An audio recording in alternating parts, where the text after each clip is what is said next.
उद्या गणेश उत्सवानिमित्त अनेक कोकणवासी जे गावी जाताना आपल्याला पाहायला मिळतं। आपण सध्या ठाण्यातील रेल्वे स्थानक या ठिकाणी आहोत। त्याच ठिकाणी पाहायला गेलं तर मडगाव मांडवी एक्सप्रेस गेल्या 1 तासापासून उशिराने धावत आहे। तांत्रिक कारणास्तव या गाड्या ज्या आहेत ते लेट धावताना पाहायला मिळतं। त्यामुळे मोठी रांग या ठिकाणी गावी जाण्यासाठी या ठिकाणी कोकणवासियांची दिसून येत आहे। त्यामुळे नक्कीच कुठेतरी RPFचे देखील सुरक्षा या ठिकाणी ठेवण्यात आलेली आहे। कुठला अनुचित प्रकार घडू नये यासाठी देखील अनाउन्समेंट देखील होताना आपल्याला पाहायला मिळते। त्यामुळे नक्कीच ठाणे स्थानकात या ठिकाणी अनेक जण जे आहेत ते गेल्या मध्यरात्रीपासूनच काही जण रांगेत उभे असतात आणि या गाडीसाठी वाट पाहत असतात। मात्र कोकणात जाण्यासाठी गणेश उत्सवासाठी जादा गाड्या सोडून देखील अशा प्रकारची फजिती या ठिकाणी आपल्या यांना दिसून येते। मात्र सध्या तरी जी गाडी जी आहे ते मडगाव मांडवी एक्सप्रेस जी आहे ते 1 तास तब्बल उशिराने धावत आहे। त्यामुळे नक्कीच तात्काळच इथं सर्वजण लहान मुलांना घेऊन आता ज्येष्ठ नागरिक देखील या ठिकाणी फलाटवरती ठिया बसून आहेत। त्यामुळे नक्कीच कुठे त्याचा फटका जे येतील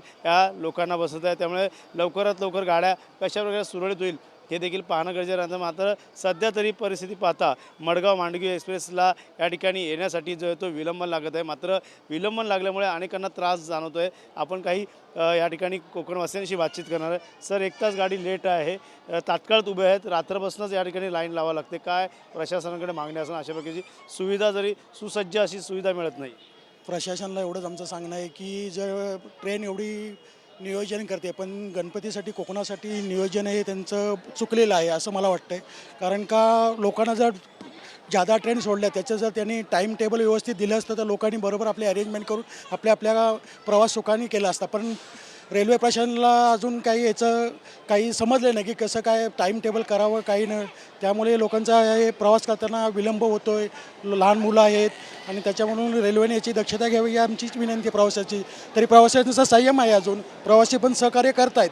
पण रेल्वे प्रशासनाला असं एवढं सांगायचं आहे की त्यांनी आपलं नियोजन चांगल्या पद्धतीने करावं हेच आमची त्यांच्याकडे अपेक्षा आहे। नियोजन चांगलं करावं, कुठंतरी रेल्वेचं नियोजन चुकलं असं त्यांचं म्हणणं आहे। त्यामुळे पावसामुळे देखील अनेक ठिकाणी या ठिकाणी विलंबन लागताना आपल्याला पाहायला मिळतं। त्यामुळे नक्कीच रेल्वे सुसज्ज कशाप्रकारे होईल हे देखील आता पाहणं गरजेचं राहणार आहे। त्यामुळे नक्कीच याचा फटका जो आहे तो या कोकणवासियांना बसत आहे। त्यामुळे रेल्वे आता कधी रुळावरती येईल, त्यानंतर आता ठाण्यातनं जर 1 तास जर ही ट्रेन जर लेट असेल तर मडगाव मांडवी एक्सप्रेस तर पुढे देखील तिला विलंबन लागू शकतो। त्यामुळे पुढे देखील अनेक स्थानक आहेत, त्याला देखील अनेक लोक प्रवासी हे गाडीची वाट पाहत आहेत। त्यामुळे लवकरात लवकर ही रेल्वे पदावर वेळेवरती कशी येईल हे देखील पाहणं गरजेचं राहणार आहे। कॅमेरा नागनाथसह गणेश सुराट, TVN मराठी, ठाणे।